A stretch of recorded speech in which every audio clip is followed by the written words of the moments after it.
Welcome to the Marie Manuchehri Show, where energy and medicine meet. I will be your host for the next hour. I have over 19 years of healthcare experience and began my career as an energy medicine practitioner while working as an oncology nurse at a Seattle area hospital. My skill in moving energy combined with my medical background have been a catalyst for change in many people's lives. I hope the next hour will be transformative for you as well. Good morning and welcome to the Marie Manuchehri Show. We're live here in really beautiful, gorgeous, please don't move here, Seattle. I keep saying that, and Benny actually likes it when I say like that. Your new tagline. It's your Yeah, hashtag. it's really gorgeous Right? and beautiful, but please don't move here. Yeah. We are full. We got to make sure everybody can buy a house or get rental property. We have, unfortunately, in the Northwest, well, I kind of feel like from an energetic perspective in terms of the market, the financial market, and the homelessness, we're kind of mimicking San Francisco right now. I think it's going to be permanent because all these headquarters keep moving here, which is interesting. So interesting enough, one of the things I get to do here on the radio show is interview people who I believe are on the leading edge of thought. And people write to the website and say, hey, could you interview this person? So we got this request for this book called Just Be, Transform Your Life and Live as Infinity by Suresh.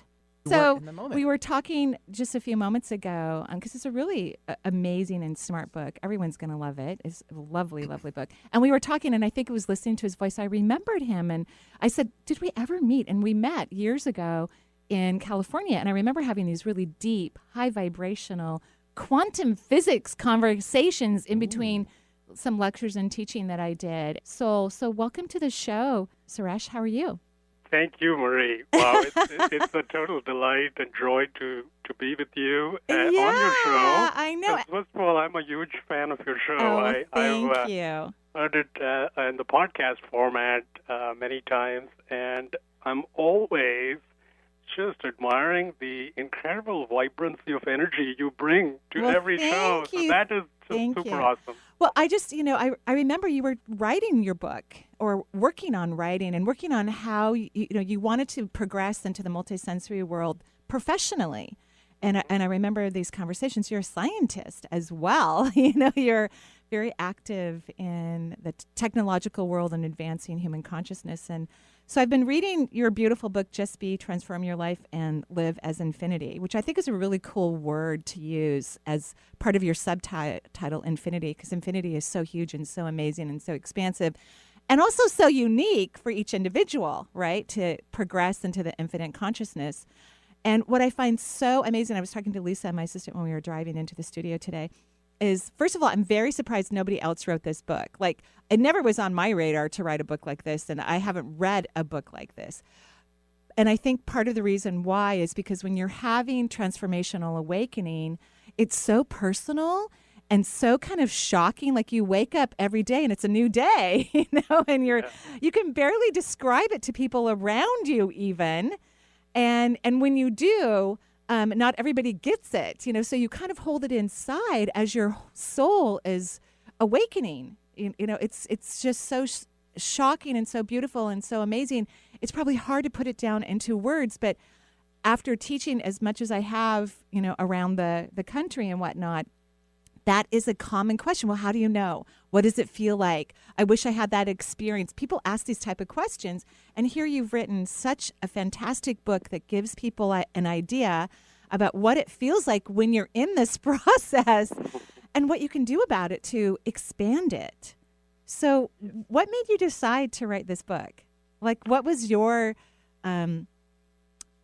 conscious knowledge about, this would be the perfect book to write? Like, what happened? That's a great question. When I've been teaching this course called Transform Your Life here locally in San Diego for many years, about 8 or so years. And so I've been talking about this and working with individuals one-on-one for quite some time. And it was about perhaps 5 or so years back that I had the first sort of inner prompting to write something. And it felt like something important needed to be expressed, perhaps something that had not yet found its way into the human understanding. Mm-hmm. And even though I got that prompting, I was very reluctant. I felt like, there's so many great books already out there. Do I really need to write a book along these lines? Yes. And so after that initial reluctance, I was actually shown the vibrational quality of the book and how it could be, so that it would be more than just a bunch of concepts. It would actually be a vibrational tool that people can use. And that's when I got really excited, when I was shown that, and I said, okay, sign me up. Now I'm ready to do this. Wow. I love everything you said, because when you become more conscious and aware, and of course you've been teaching people already, in classes and then on one-on-one sessions, which is beautiful. And when you become vibrationally aware, information is downloaded to you. The universe goes, hey, we know what would be great that you could offer to the world that would be effective and full of purpose, and also bring you incredible joy, because that's really what life is about, is the individual experiencing joy, right? The infinity, as you have, Absolutely. right? And so I love that you waited until the vibration came into your body, and that you knew that you would be able to offer techniques and language. I even love how you wrote, even if you don't open this book, but you just hold it, because that's actually true. When there are books full of consciousness, you don't actually have, I will recommend that people read this book, but you can literally hold the vibration of something that you want to, merge with your own cellular memory, and it will actually. I hear interesting stories from readers almost every day, and there's this one reader who talks about how her dog picks up this one book from all her books and stuff and brings it to her every day for her to read it. So I feel like, okay, the dog is picking up on something. Wow, that's a huge compliment. No, Yeah, it's a huge, because animals feel vibration. They understand it beyond anything we could possibly imagine. That's why they don't freak out about death, or, they're pretty relaxed about it. I know my cats always want to sit in my treatment room, but for people who are allergic to cats, I like to keep that room free of, any type of debris from them. But they're always, it's the only door in the house that actually has scratch marks on it. They want to go rest in there. One of the things there's many, many things I love about your book, and congratulations again. You even recently won an award for the book as well. That's right. Could you tell us what it is? Yeah, there's actually a whole bunch of awards. Wow. One of them was the International Soul Bridge Book Award, and this was in the category of self-help, as well as in the category, they have a category called Spiritual Awakening of Humanity, which I thought was really cool.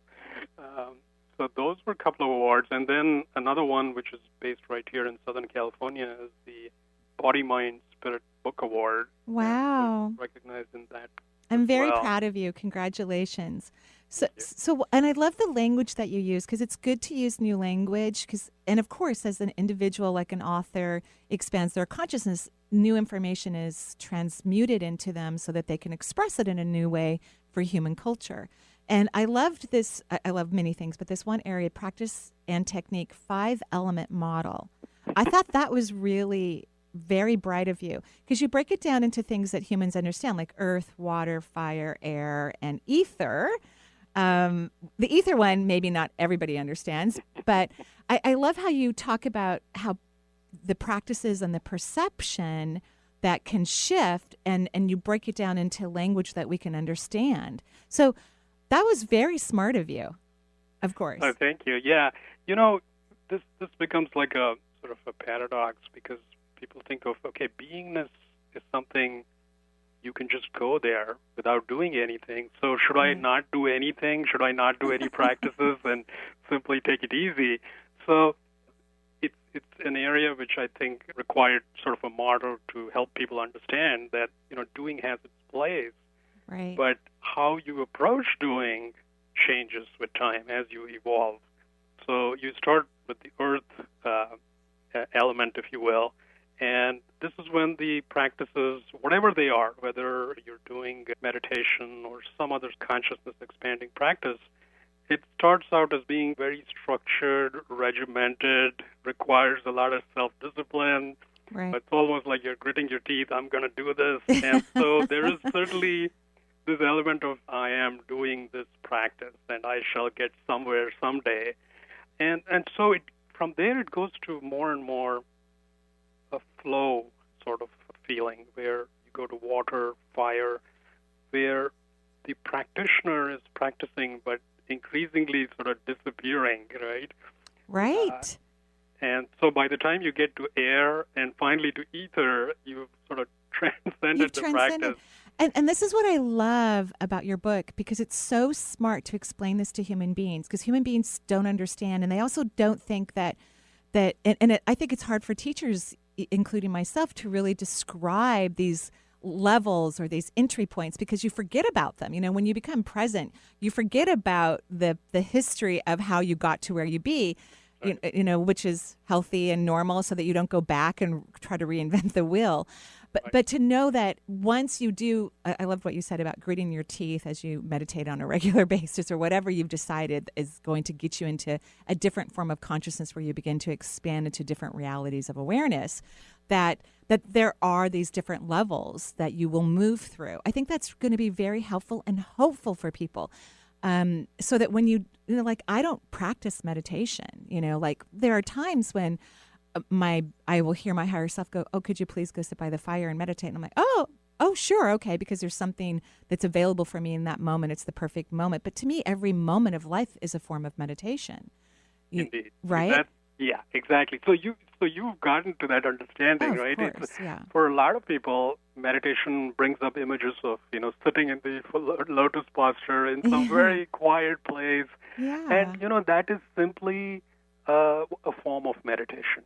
Right. And it certainly has tremendous value, but over time, it's really about every moment in our lives and how we're able to bring that awareness and our deeper realization of who we truly are, which I call, our essence self.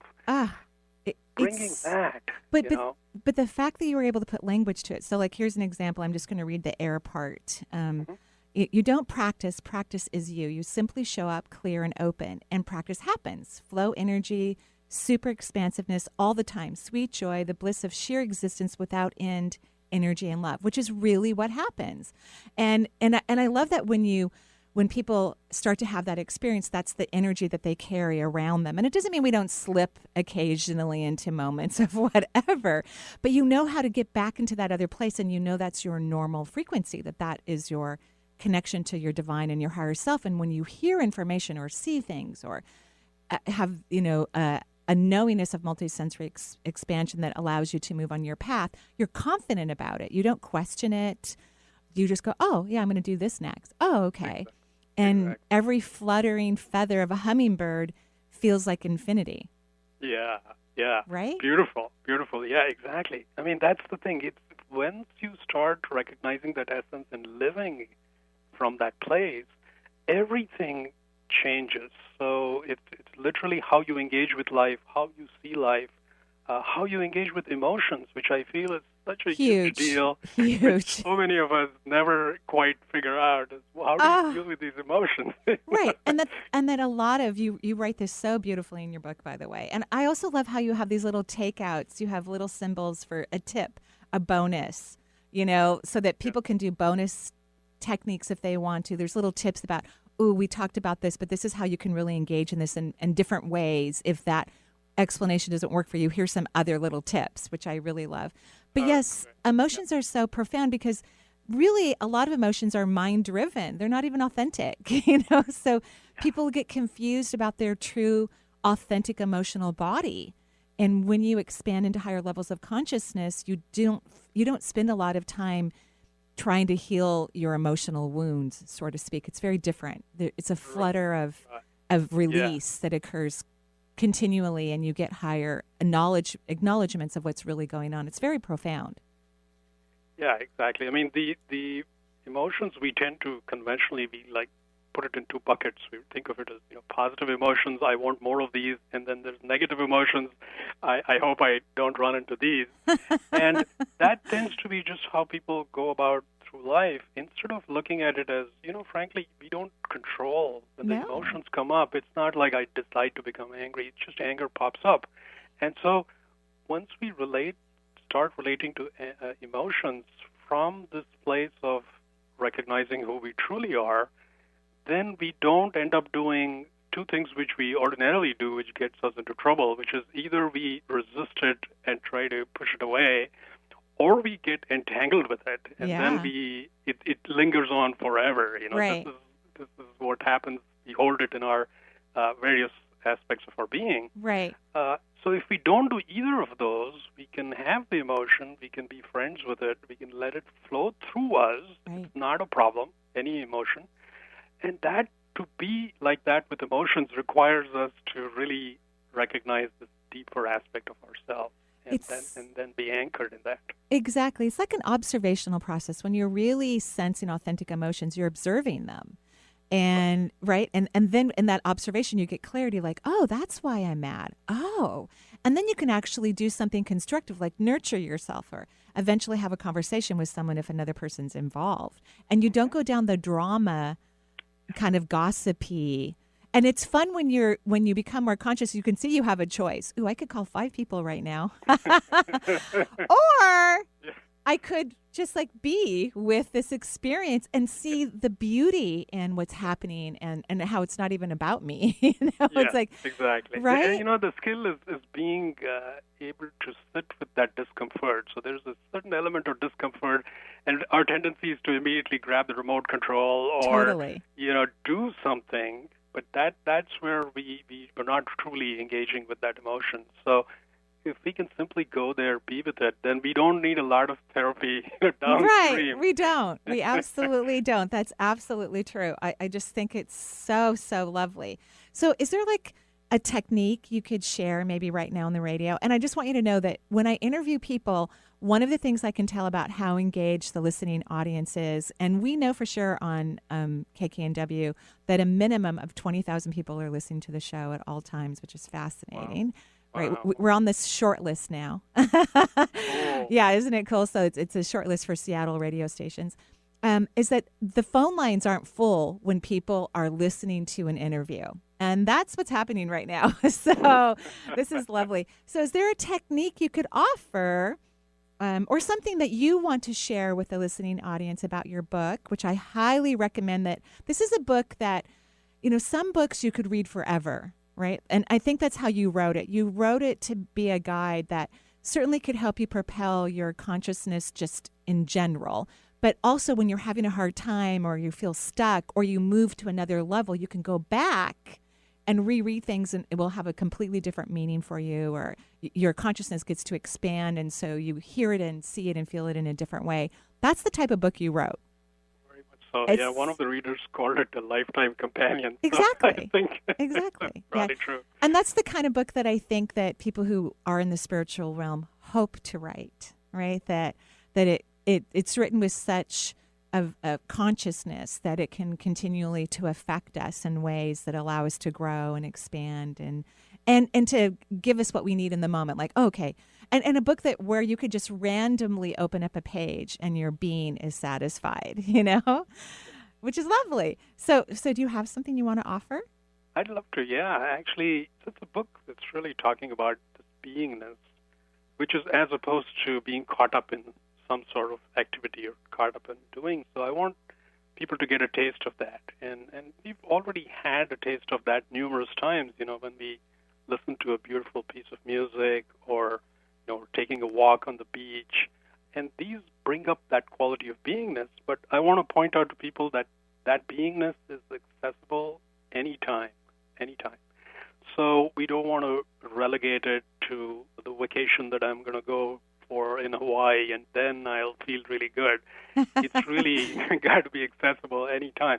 So this simple technique will give you a way to access that anytime. And it starts with the breath. So I'd like to invite everyone to start with simply noticing the breath. And as you notice the breath, you're instantly shifting already to a subtler way of functioning. And you start noticing the phases of the breath. So you notice your inhale. Then there's a very small pause after the inhale, followed by a gentle exhale. And the exhale is also followed by a pause. So simply notice that this is happening all the time. And think of it as the waves of the ocean that you can surf. Here in San Diego, I'm very close to the ocean, and I see people surfing all the time. And so it's a sheer joy riding the wave. And this is a wave that we all have with us, no matter where we live. And so ride the waves of the inhale, exhale.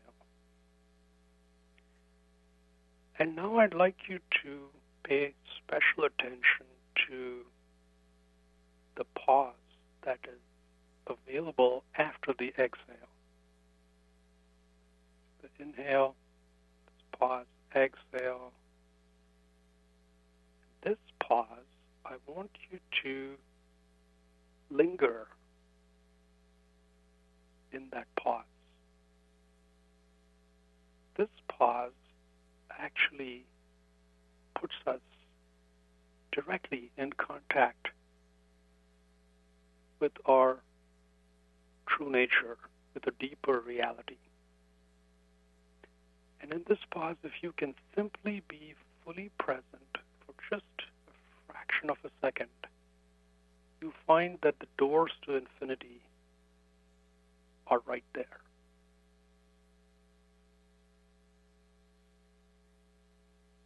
Inhale, exhale, and then the pause.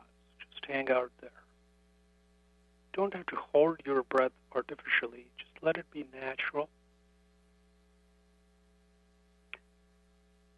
And then let the breath continue, the inhale and the exhale.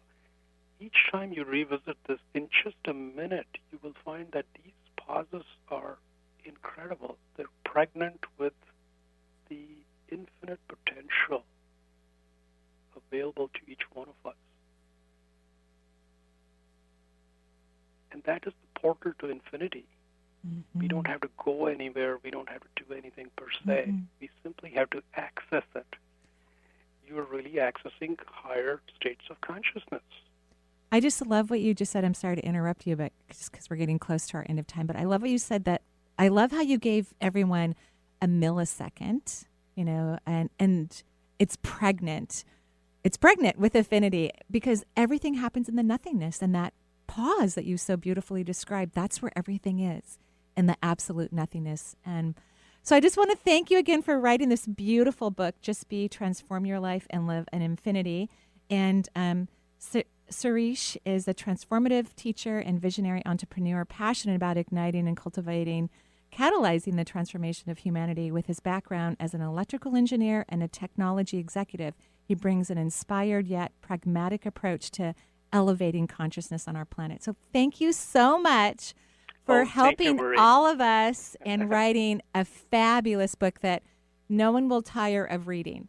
Oh, it's such a delight being on your show, and I love the observations you have about the book. Yeah, it's lovely. Thank you. I really love it. And I just barely scratched the surface, so I know it will touch everyone in any form of consciousness. So thank you again, and I wish you great success with it. And how can people find you? Oh, the best way would be through my website, which is justbebook.org. Great. Justbebook.org. Great. And then they can find out about classes or your one-on-one work, and then anything else that you're creating. Yeah, absolutely. Thank you. Go ride some waves Marie. today, and joyful blessings to you. Thank you, too. All righty. Bye-bye.